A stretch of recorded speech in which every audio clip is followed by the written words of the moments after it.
आज की कक्षा में सभी प्रशिक्षुओं का हार्दिक अभिनंदन और स्वागत है।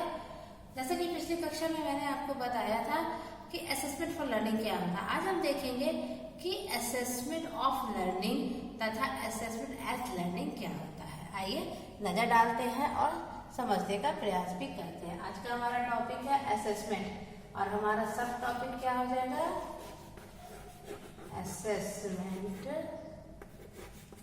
Of learning. ठीक है, असेसमेंट ऑफ लर्निंग।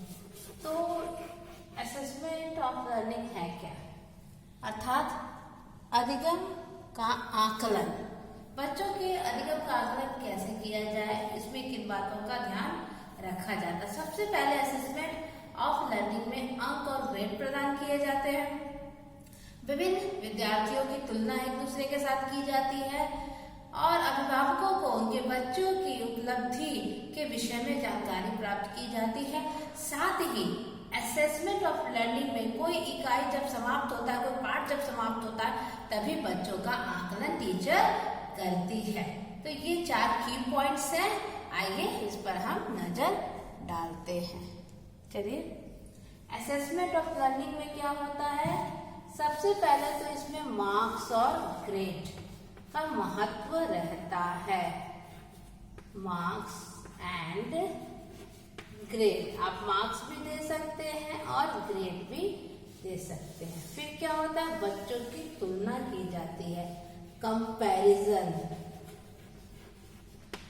किसके बीच, बच्चों के बीच एक दूसरे की तुलना की जाती है। किसके आधार पर, मार्क्स और ग्रेड के आधार पर क्या किया जाता है, बच्चों की तुलना की जाती है। फिर उसके बाद क्या होता है, और एक बहुत महत्वपूर्ण बिंदु है और क्या होता है, पेरेंट्स को क्या रिजल्ट दिया जाता है। पेरेंट्स को क्या किया जाता है, रिजल्ट दिया जाता है। तो रिजल्ट कैसे दिया जाता है, ग्रेड के आधार पर और मार्क्स के आधार पर। बच्चे को जानते हैं पेरेंट्स की हमारा बच्चा का अधिगम का लेवल क्या है, अर्थात बच्चा कहाँ तक समझ पाया है टीचर के इंस्ट्रक्शंस को।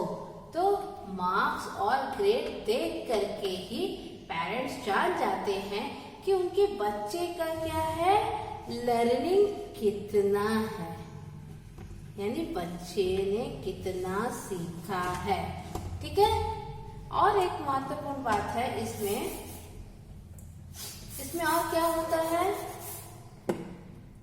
एक यूनिट या पार्ट समाप्त होने के बाद ही टीचर क्या करेगी, परीक्षा लेगी या बच्चों को जांचेगी। तो टेस्ट कब होता है बच्चों का, जब यूनिट क्या होता है, समाप्त हो जाता है, यूनिट एंडिंग। जब यूनिट कोई समाप्त हो जाता है तभी टीचर क्या करती है, टेस्ट लेती है। ठीक है, तो असेसमेंट ऑफ लर्निंग क्या है, इसके तहत बच्चों के अधिगम को जांचने के लिए टीचर अंक और ग्रेड प्रदान करते हैं। इन्हीं अंक और ग्रेड के माध्यम से पेरेंट्स को जानकारी होती है कि हमारा बच्चे का जो अधिगम का स्तर है वो कहाँ है, किस स्तर तक हमारा बच्चा टीचर के इंस्ट्रक्शंस को ग्रहण कर पा रहा है। साथ ही क्या किया जाता है, एक बच्चे की तुलना दूसरे से की जाती है। तो इसीलिए देखते हैं किसी को 80% आता है, किसी को 90%, किसी को 75%, कोई फर्स्ट आता है, कोई सेकंड आता है, कोई थर्ड आता है, किसी को A ग्रेड मिलता है, B ग्रेड मिलता है, C ग्रेड मिलता है। तो ये सब क्या है, कंपैरिजन है अमंग स्टूडेंट्स, यानी विद्यार्थियों के बीच तुलना की जाती है।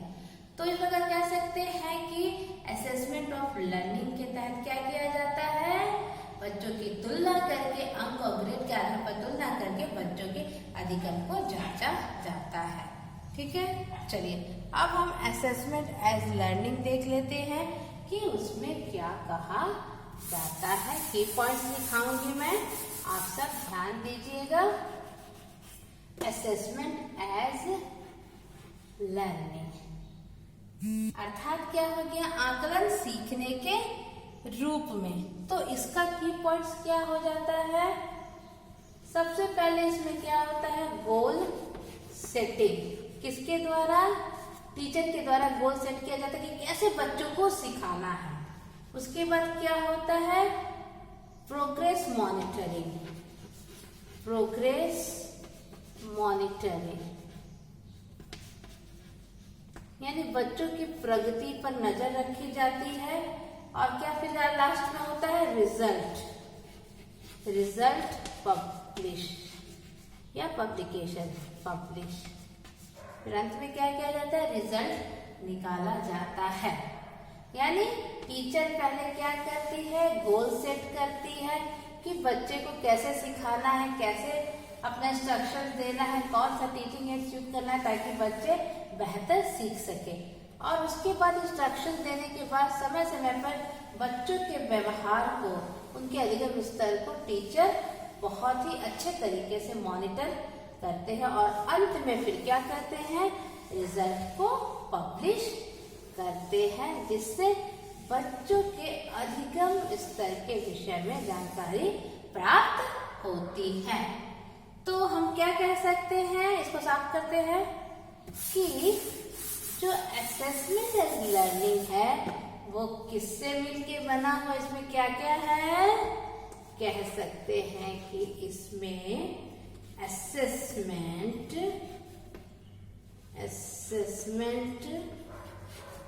फॉर लर्निंग और असेसमेंट ऑफ लर्निंग दोनों क्या है? समाहित है। दोनों क्या है? मिला हुआ है। तब जाकर के क्या बना है? Assessment as learning. अर्थात कहने का तात्पर्य ये हुआ कि असेसमेंट एज लर्निंग में असेसमेंट फॉर लर्निंग की क्वालिटीज भी समाहित है और असेसमेंट ऑफ लर्निंग की क्वालिटीज भी समाहित है। पिछली कक्षा में मैंने आपको रिवीजन के तहत बताया था, तो आप एक बढ़िया सा नोट्स तैयार कीजिए और मुझे दिखाइए। यदि कुछ दिक्कत हो तो मुझसे फोन कॉल कर सकते हैं या व्हाट्सएप पर प्रश्न भी पूछ सकते हैं। तो आज की कक्षा में इतना ही। मेरे साथ बने रहने के लिए आप सबका बहुत बहुत धन्यवाद।